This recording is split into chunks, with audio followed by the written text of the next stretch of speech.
ini pemirsa, kita bersama dengan Kabid Humas Polda NTB. Kita akan membicarakan terkait dengan proses pengamanan di momen Hari Raya Paskah 2025 yang dilaksanakan oleh Polda NTB, yaitu Operasi Samana Santa. Saat ini sudah bersama saya Kabid Humas Polda NTB, Kombes Pol Henry Novika Chandra. Apa kabar Pak Henry? Luar biasa sekali Pak Henry.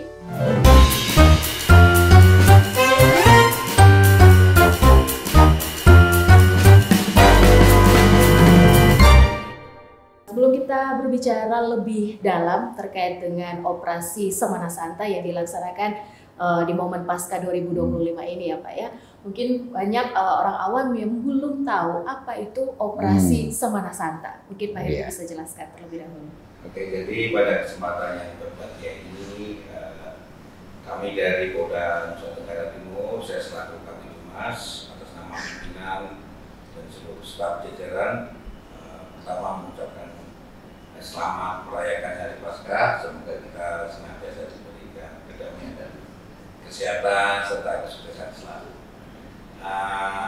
Momen ini Polri yang memiliki tugas di dalam memelihara Kamtibmas dan memastikan bahwa kegiatan masyarakat berjalan dengan tertib, damai, nyaman, maka Polda Nusa Tenggara Timur melaksanakan operasi khusus kepolisian, yaitu dengan sandi Samana Santa Turangga 2025. Jadi Samana Santa ini kita mengambil gramatikal dari bahasa Portugis yang artinya adalah pekan suci, kemudian Turangga itu logo Polda Nusa Tenggara Timur. Jadi dan 2025 kita tepat di tahun 2025 dan kita berharap selama perayaan Paskah di wilayah Polda Nusa Tenggara Timur kami berharap bisa kondusif, saudara-saudara kami yang beragama Kristiani bisa melaksanakan ibadah dengan nyaman, damai, khusyuk, dengan tidak ada gangguan yang berarti. Kira-kira seperti itu. Baik. Pak Henry, pastinya juga momen Paskah 2025 ini tidak hanya di Kota Kupang saja yang merayakan, tapi hampir seluruh ya masyarakat umat Kristiani di NTT. Nah, jadi seperti apa nih mungkin bentuk dari proses patroli dan juga cipta kondisi dari operasi Samana Santa 2025 di momen Paskah ini yang digelar? Jadi untuk operasi ini kita melaksanakan upaya-upaya kepolisian. Dimulai dari kegiatan deteksi, jadi kita mempertajam mata, telinga, intelijen kita untuk mengumpulkan data, informasi, apa aja sih gangguan, ancaman, kemudian kekuatan, peluang yang akan terjadi pada pelaksanaan Paskah ini.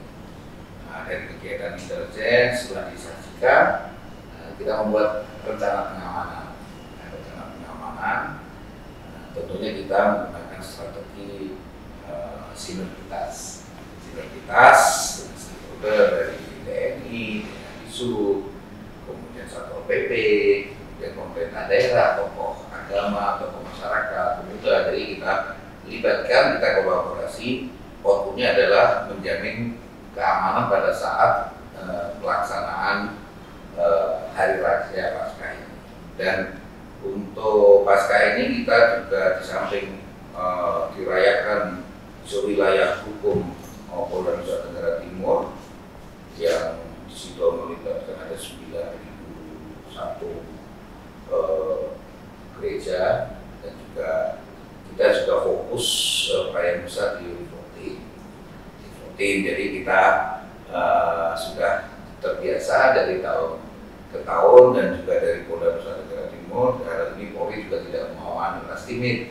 Tentunya kita juga harus menggunakan perencanaan yang matang. Jadi kita menggunakan strategi kolaborasi dengan stakeholder, kemudian kita melaksanakan kegiatan deteksi, kemudian tentunya untuk efektivitas Kamtibmas itu Polri tidak bisa sendiri. Jadi harus bersama-sama dengan stakeholder.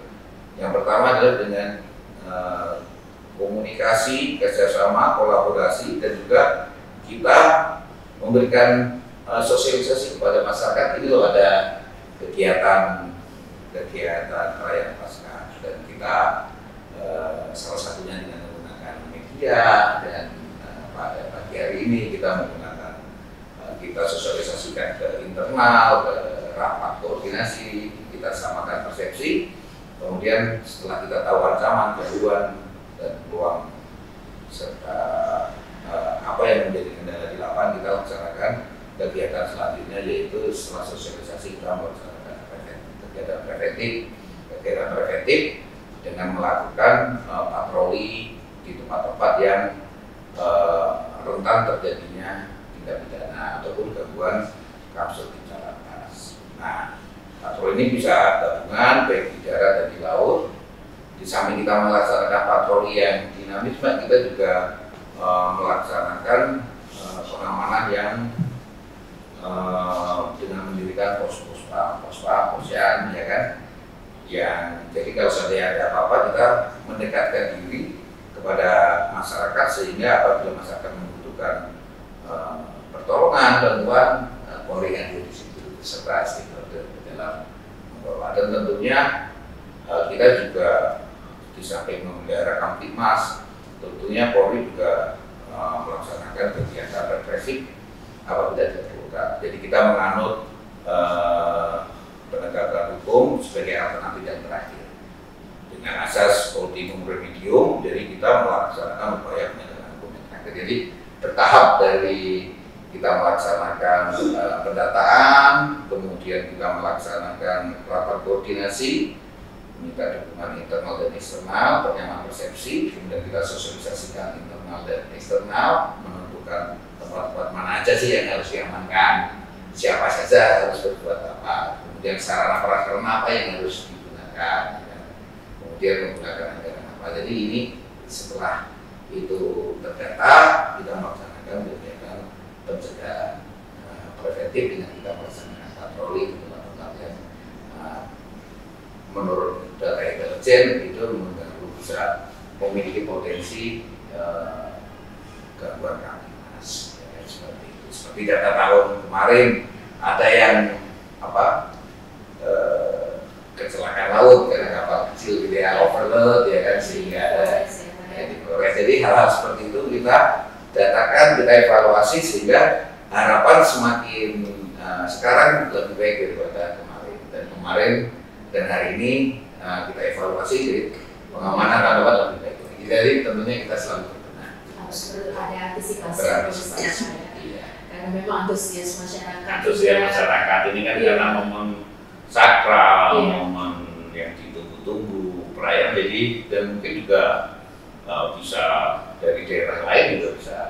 Berdasarkan data tahun kemarin ada sekitar 4.000 wisatawan yang datang ke sini di dalam perayaan Paskah ini, ya kan. Jadi karena memang sempat pada saat COVID kan sempat ditutup dulu, COVID langsung melonjak lagi ya jumlahnya ya Pak ya. Jadi intinya dengan adanya perayaan yang kita sosialisasikan ini, kita sih berharap teman-teman saudara-saudara kita yang dari Kristen bisa melaksanakan Paskah dengan khusyuk, dengan damai, atau dengan banyak berarti. Kalau tadi Pak Hendy juga sempat menjelaskan bahwa dari operasi Semana Santa Toraga ini kan melibatkan banyak stakeholder, terutama juga melibatkan masyarakat. Karena ya kita juga sama-sama merayakan semuanya ini, jadi kita juga harus sama-sama mengamankan.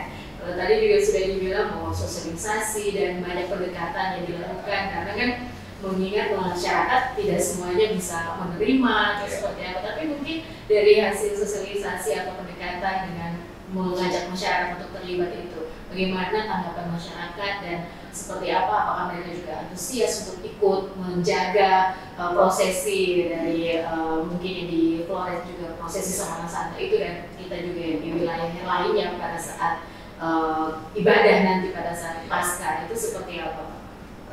Jadi di dalam kita melaksanakan tugas kepolisian, khususnya di dalam memelihara Kamtibmas, kemudian menegakkan hukum, itu ada 4 faktor yang harus dimiliki, yaitu yang pertama adalah faktor penegakan hukum sendiri, kemudian yang kedua faktor kepada hukum itu sendiri. Jadi mustahil kalau seandainya para penegak hukum dalam hal ini kepolisian, kalau dia bekerja sendiri, kalau seandainya pun nilainya 100 itu udah poin 25 Mbak. Jadi kalau dibagi 4 kan, jadi tidak akan mungkin bisa efektif. Jadi diperlunya peran serta dari masyarakat. Dan di wilayah Nusa Tenggara Timur kita sangat toleransi, kemudian masyarakat juga sangat antusias dari panitia, dari tokoh, dari pemerintah daerah. Mereka juga memiliki kontribusi yang banyak, sehingga kita berharap sesuai dengan harapan kita semua pelaksanaan Hari Raya Paskah ini bisa aman dan kondusif. Jadi tentunya semuanya sudah siap untuk melaksanakan ibadah Paskah ini. Oke, baik Pak Andre. Habis ini kita akan lanjut lagi. Kita masih akan ngobrol lumayan seru ya Pak ya. Baik pemirsa, kita akan kembali lagi sesaat lagi, tetaplah bersama kami.